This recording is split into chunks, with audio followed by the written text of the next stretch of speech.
बिस्मिल्लाहिर्रहमानिर्रहीम। अस्सलाम वालेकुम व्यूअर्स, आई एम फिजियोथेरेपिस्ट हाफिज डॉक्टर वैसीमा। आज हम बात करेंगे शियाटिका पे, जिसे उर्दू में कुन निसा भी कहते हैं और इंग्लिश में शियाटिका कहते हैं। शियाटिका होता क्या है, इसके बारे में पहले हम बात करते हैं। शियाटिका हमारी शियाटिक नर्व होती है। जब वो कहीं पर भी इंपिंज होती है या दब जाती है या उसको कंप्रेशन आ जाता है तो उसको हम कहते हैं जी हमें शियाटिका हो गया है।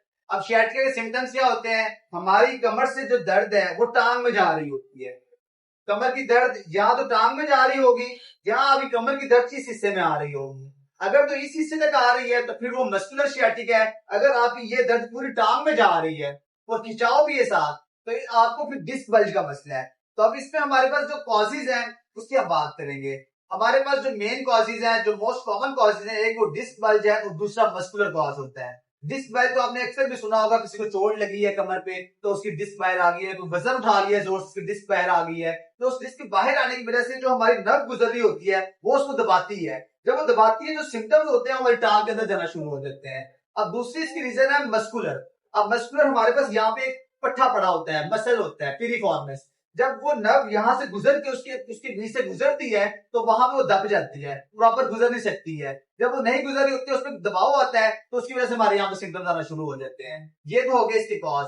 अब हम बात करते हैं इसकी टाइप्स होती हैं। दो तरह की शियाटिका होती है, एक एक्यूट कंडीशन होती है और एक क्रॉनिक कंडीशन होती है। आपने जब भी कोई ट्रीटमेंट लेना है, किसी भी डॉक्टर के पास जाना है, किसी भी फिजियोथेरेपिस्ट के पास जाना है, आपने उसको ये लाजमी बताना है कि मुझे कब से शियाटिका है, कितने दिनों से शियाटिका है, ताकि आपको प्रॉपर डायग्नोसिस बन सके। क्योंकि एक्यूट कंडीशन की एक्सरसाइज अलग होती हैं और क्रॉनिक कंडीशन की एक्सरसाइज अलग होती हैं।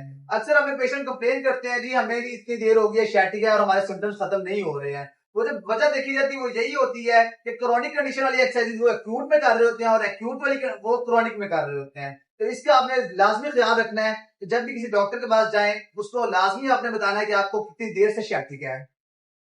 अब जब आप किसी डॉक्टर के पास जाएंगे, एक्यूट कंडीशन का जो ड्यूरेशन ऑफ टाइम होता है वो होता है 4 से 8 हफ्ते होता है। अगर आपको 8 हफ्ते हो चुके हैं इस शियाटिका में तो आपकी जो कंडीशन है वो क्रॉनिक हो चुकी है। तो ये इस बात का आप लाजमी ख्याल रखिए। वीडियो बनाने का मकसद सिर्फ यही है कि आपको ये पता चल जाए कि आपको एक्यूट शियाटिका है या क्रॉनिक शियाटिका है और उसके अकॉर्डिंग ही एक्सरसाइज करनी है। क्योंकि एक्यूट कंडीशन में हम उनको एक्सटेंशन वाइज एक्सरसाइज करवाते हैं, फ्लेक्शन की तरफ नहीं लेके जाते हैं, क्योंकि जो उनका फ्लूइड बाहर आया होता है, जो डिस्क बाहर आई होती है, एक्यूट कंडीशन में वापस जाना शुरू हो जाती है।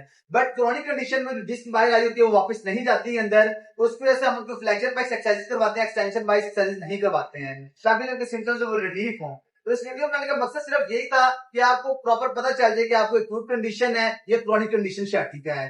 Thank you. और मजीद वीडियोस के लिए आप हमारा यूट्यूब चैनल भी है, लिंक बायो में है, उसको लाइक भी करें, शेयर भी करें और सब्सक्राइब भी करें। Thank you.